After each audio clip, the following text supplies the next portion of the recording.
О, скъпи Господи, благодарен, аз падам в нозете Ти и с цялото си същество Ти се моля.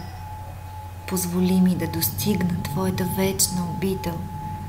Позволи ми да се превърна в звезда на Твоята воля, да се освободя от всяко сектанство, фанатизъм, институционализъм. Аз зная, Боже мой, че Ти обичаш всички, защото Ти си Създателят на всичко, що е живо. Ти приемаш всеки в своята прелестна земя и ни помагаш да превъзмогнем илюзията, фалша, посредствеността, похота, завистта и злобата, с които е толкова трудно да се преборим.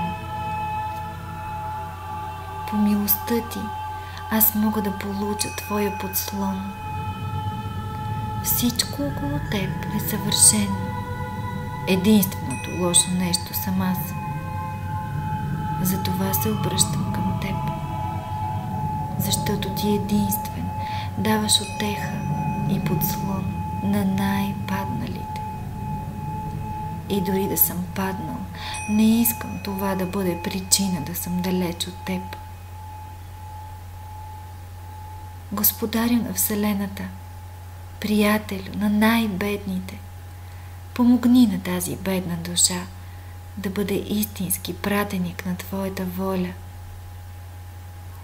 Моля Те, направи така, че семейството ми да се приближи до Теб.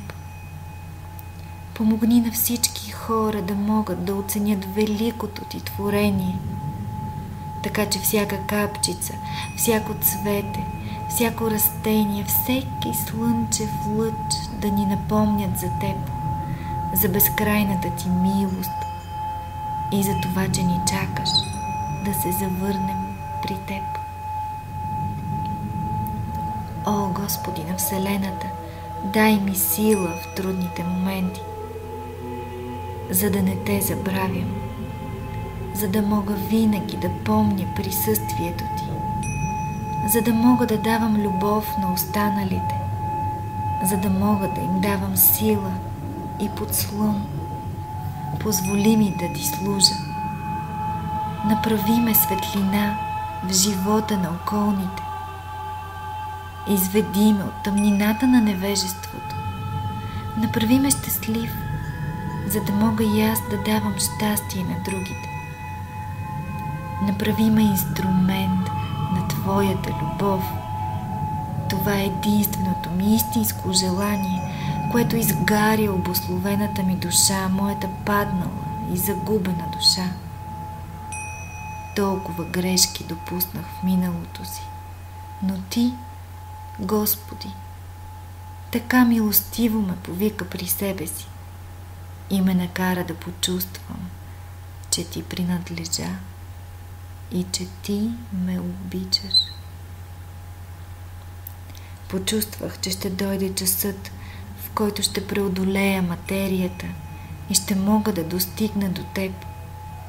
Ще мога да бъда с Теб, да възпявам славата Ти, да пея и танцувам и да знам, че съм част от Теб и Ти си моят вечен Отец, моят вечен приятел, мой вечен възлюбен. Ти си всичко, което ме поддържа.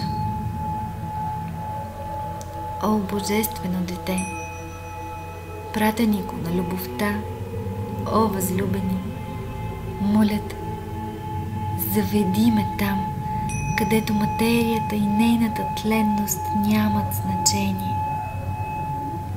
Моето тяло, съзнанието ми, ума и паметта ми, всяка молекула в тялото ми, всичко това поднасям на Теб за Твоя наслада.